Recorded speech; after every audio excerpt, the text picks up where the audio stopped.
Well, it turns out that Marjorie Taylor Greene's abrupt resignation may just be the tip of the iceberg because multiple GOP lawmakers may soon follow her out the door, at least according to a report from Jake Sherman of Punchbowl News, who writes, a few other GOP members messaged us over the weekend saying that they too are considering retiring in the middle of the term. Here's what one senior House Republican says. This entire White House team has treated all members like garbage, all, and Mike Johnson has let it happen because he wanted it to happen. That is the sentiment of nearly all appropriators, authorizers, hawks, doves, rank and file. The arrogance of this White House team is off-putting to members who are run roughshod and threatened. They don't even allow little wins like announcing small grants or even responding from agencies. Not even the high profile, the regular rank and file random members are more upset than ever. Members know they are going into the minority after midterms. More explosive early resignations are coming. It's a tinderbox. Morale has never been lower.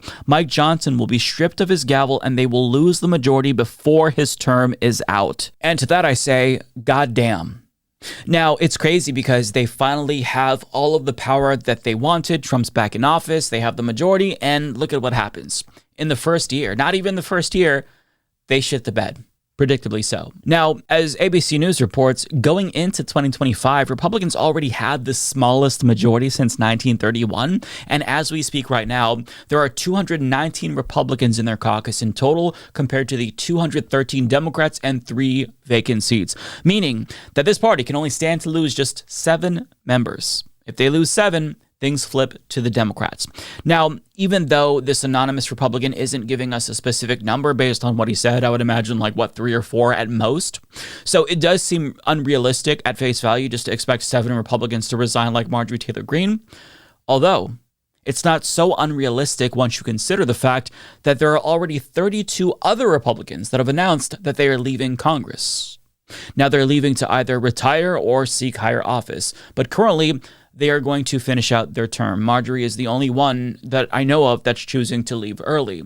But if just 7 of the Republicans who are already retiring choose to pull a Marjorie Greene and not finish out their full term out of spite, what would happen?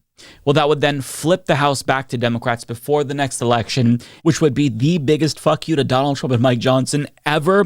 And I could just imagine the tizzy fits that Donald Trump would be throwing, like the tweet storms on Truth Social would be epic, and I would absolutely want to see that for sure. Now, having said that, talk is cheap, and I doubt that they would actually follow through with this. But having said that, though, if they really are fed up with Donald Trump, I think that the most likely scenario would be them using the threat of early resignation as a point of leverage to try to extract some last-minute concessions out of Donald Trump. I'm not really sure, but I mean, we're talking about Republicans here, not necessarily moral people. So if they anticipate that they're going to become lobbyists, maybe they can try to get him to deliver for the industry that they're going to lobby on behalf of. I'm not really sure. But I mean, if they just want to stick it to him, things would get ugly very, very quick. Trump would be outraged. He would attack Republicans, which would then stoke even more divisions within the GOP and piss off even more Republicans, and they would in turn attack him. But, in the event 6 more Republicans, just 6, chose to join Marjorie Taylor Greene and retire early instead of serving out the rest of their terms, and the House really did flip to Democrats, even though that's unlikely, that would be hilarious. I think we all have to admit that would be the funniest thing to ever happen in American politics, and I would pay to see that. But don't get your hopes up because I think that is very, very unlikely. I think that these Republicans are maybe putting this out there anonymously just to let Donald Trump know that they're pissed off. But the fact that they have to do this anonymously kind of goes to show you that they're not there yet, right? They still don't have the spines to stand up to Donald Trump. Now, here's the thing. Even if Republicans don't take it that far, there is reason to believe that they are on the cusp of rebelling against him, at least somewhat, because his numbers really are tanking and he's starting to become politically toxic for Republicans. Also, there's the fact that if we land in a recession or Great Depression, Republicans are going to want to distance themselves from Donald Trump so his stank doesn't rub off on them. And also, another important factor is that the base is finally starting to turn on Donald Trump in certain ways. They haven't abandoned him entirely yet, but they disapprove of his handling of the Epstein files, the H-1B visas, the economy, 50-year mortgages, etc. And them getting disillusioned with Trump more and more is giving Republicans an opening to throw him under the bus without the blowback that they would usually receive if they go against Daddy Trump. And what's crazy to me, and what really shows you that times are changing, is that even his diehard supporters are starting to grow vocally disillusioned with him, which is a new phenomenon. And the reason why that's happening is because Trump is doing things seemingly to spit in their faces. For example, he had that cordial, pleasant meeting with Zoran Mamdani, a scary jihadist according to him, and a communist, and yet, as he's chumming it up with somebody like Mamdani, who they loathe, he's treating his own loyalists like Marjorie Taylor Greene like shit. And even Laura Loomer, perhaps his most loyal soldier, is subtweeting him over this. So after Trump's Oval Office meeting with Mamdani on Friday, she tweeted, quote, "The Democrats will have a landslide in the midterms after today. Mamdani is the face of the Democratic Party. He supports open borders, cashless bail, jihad, anti-white racism, and the end of Western civilization." Anything else? How will the GOP campaign ahead of 2026 if Mamdani and his policies are now considered rational and good for New York? I hope the GOP can codify Trump's agenda over the next year because we are losing the midterms. There's nothing to combat if the policies of the leader of the Democratic Party are rational and comfortable. You all know it's true. Don't even try to cope. She goes on, but you get the point. I only have so much brain cells left if I continue to read more Laura Loomer. But I've got to say, it's refreshing to see people like her say that the GOP will lose the next election, because they were really getting accustomed to just claiming every election they didn't win was rigged. But them finally admitting that them losing is possible, that right there is a sign in and of itself that the MAGA movement is on its last legs. Because these people, like just a couple of years ago, would never admit that Trump losing any election was possible.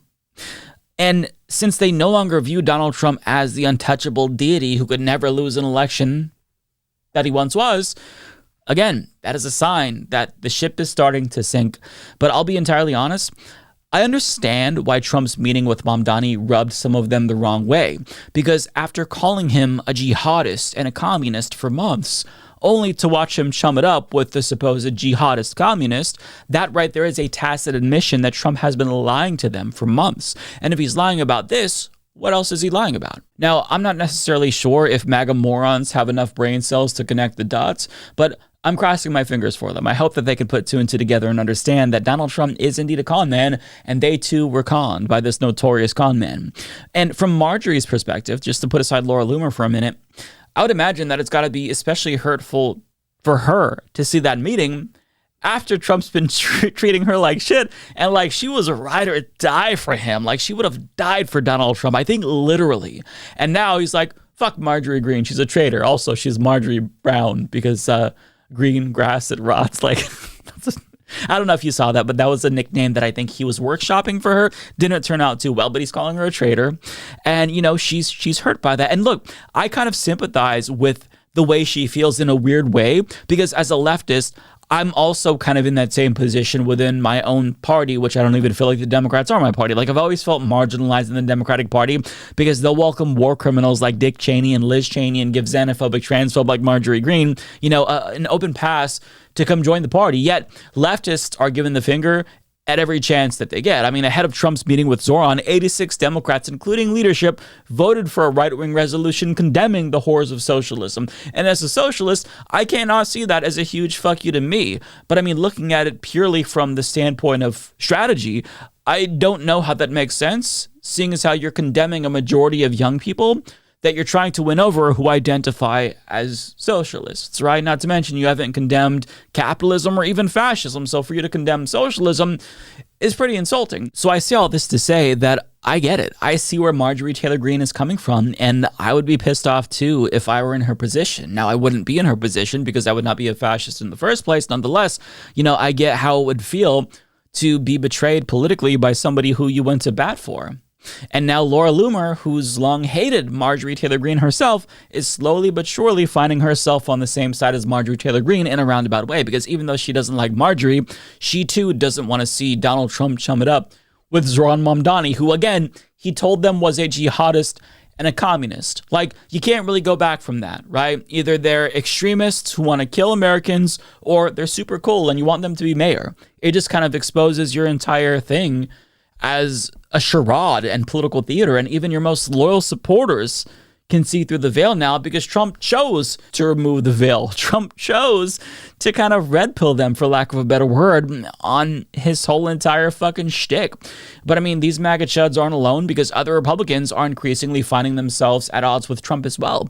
And while he continues to burn bridges with his own supporters, he's simultaneously getting closer and closer to more people who he once called adversaries. Another example. So if you go on Truth Social and you're able to make it past the advertisements for ivermectin and boner pills and hearing aids, you'll see Trump attack more Republicans like Rand Paul. But I mean, if you go just one post before that, he's praising Xi Jinping and boasting about the relationship that the United States has with China.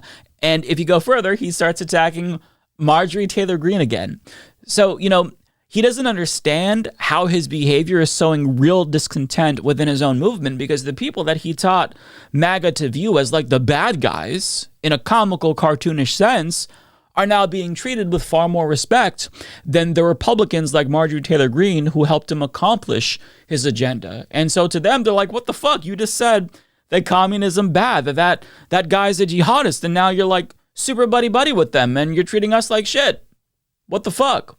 It's like they're watching Trump almost have an affair with the enemy in front of them, and the jealousy is palpable. They can't take it, right? And if he keeps this up, more and more MAGA faithfuls are going to start to look elsewhere for the next leader. And unfortunately, it looks like that individual could be a Nick Fuentes type, seeing as how he is gaining traction within the party because he kind of has the heart and soul of the Republican Party.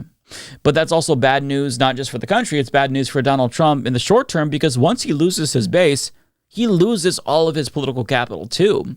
Because if his mean tweets don't turn into political turmoil for the people he's attacking, if it doesn't create a viable primary threat or harassment and death threats, then Republicans will no longer have an incentive to cower in fear of him and capitulate. They can start to attack him and distance themselves from him in a really open and explicit way. But I mean, we'll have to wait and see how it all turns out. But it is going south fast. And I love to see that. And if Republicans really do start to resign like this senior Republican is claiming they will, I mean, this whole house of cards could come tumbling down very, very quickly. I'm not going to get my hopes up, but I am going to grab some popcorn just in case. Do yourself a favor and click the join button on YouTube to become a member. Because Mike's doing a great job getting to watch his videos before everyone else is tremendous. Many people are saying this. Join today, folks. You won't regret it.